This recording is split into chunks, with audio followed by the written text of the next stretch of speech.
retired FBI guy, James Gagliano. James, I believe we're hearing reports that it was an automatic rifle.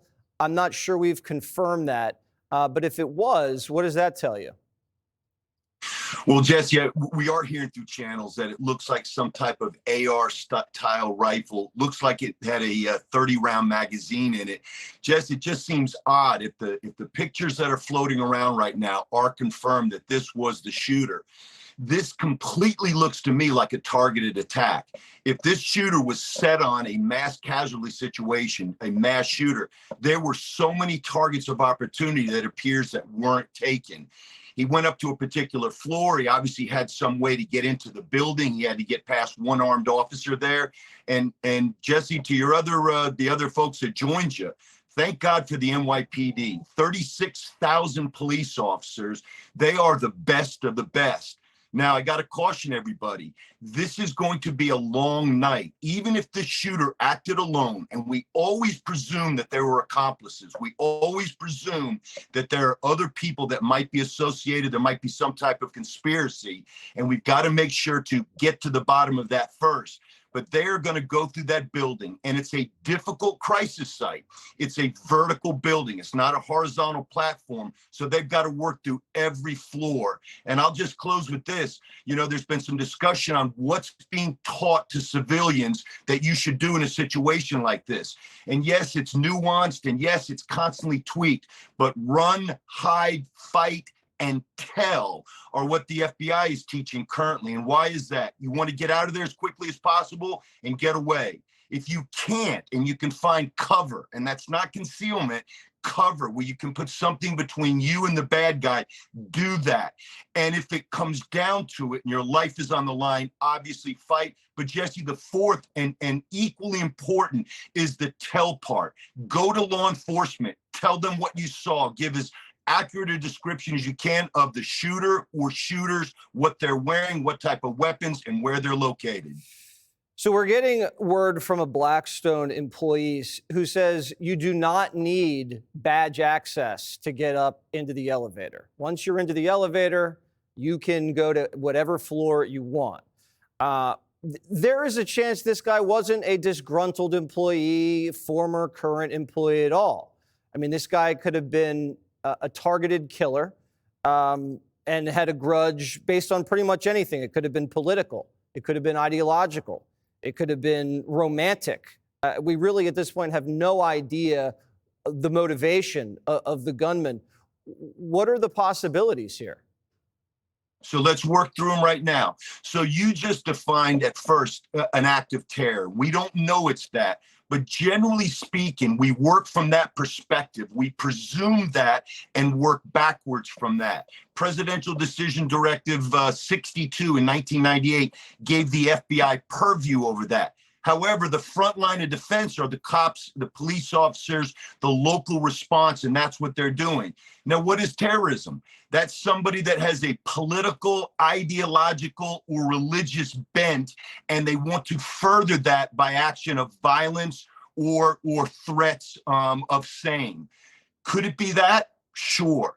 To you, as you pointed out earlier, could it be workplace violence? Could this guy have had a beef or a grudge against another worker there? Yes. Now, would he be walking down 52nd Street with a long gun out exposed like that if he was going to do a targeted killing? It doesn't seem like it connects the dots. However, if he was there to cause mass casualties and kill as many people as possible, that's not what he appeared to do either. Could it be a love interest? Could it be a domestic?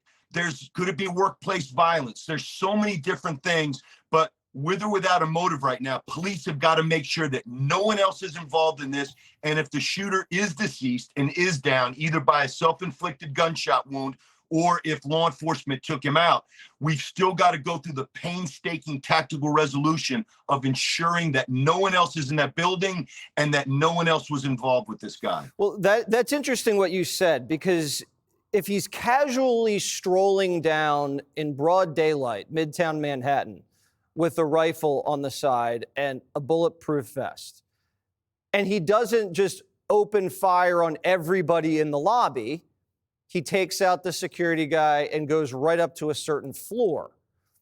What can you rule out at that point? Well, again, I mean, it seems, and again, we're trying to read the investigative tea leaves right now, and so much more is going to come out in the next hour, in the next few hours, and obviously by tomorrow morning, we'll have many, many more details here.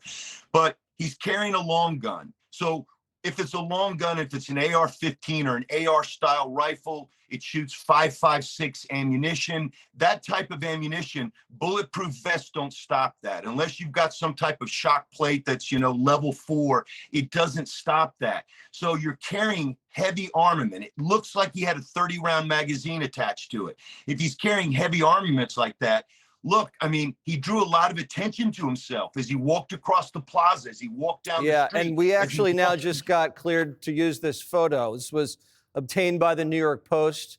This is the suspect here. If we could put it up on the screen right now.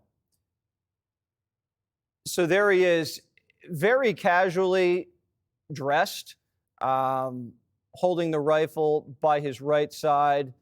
It looks like he's wearing sunglasses. I can't really see that closely if he's Middle Eastern, African American. It's really, really difficult to tell from this type of photo. Could we zoom in at all upstairs? We're going to work on that. I don't know if you could see this, James, but just your initial reaction to this alleged suspect. The level of casualness with which he seems to be walking with a sense of purpose, but the fact that he has the long gun down at his side, making no effort at all to secrete it, to put it underneath of his jacket, to make any attempt to conceal it. It looks like he's set on what he's planning to do, and anybody that gets in his way, he's going to stop. But this does not appear to be a situation where it's a mass shooter just looking to kill as many people as possible. It definitely appears like he was going there with a sense of purpose. It's just odd that he did that he walked that way. But Jesse, as we know with many of these things, mental illness is part and parcel with many of these folks, whether they're terrorists or disgruntled employees or somebody that's hell-bent on hurting someone that's in their immediate family. Mental illness runs rife there. So, it's hard to say just looking at one still shot of him, but man, that is an odd look for somebody that was, trying to gain access into the building and appeared to be going to a certain floor to try to kill somebody. Yeah, that's what would lead me to think that this was not some sort of terrorist intent on killing as many people as possible. Because if you have a gun like that, and you're in Midtown and you want to create terror, I mean, you could do a lot more damage than he did, but he took it to a certain floor and only ended up wounding a few people, killing one. And so this seems much more personal than political. And this is just my gut, but this just looks to me more like a personal hit. And obviously this guy's screwed up in the head. There's the close-up there. You can see it looks like he's kind of a light-skinned African-American guy, potentially Middle Eastern. You can't really tell.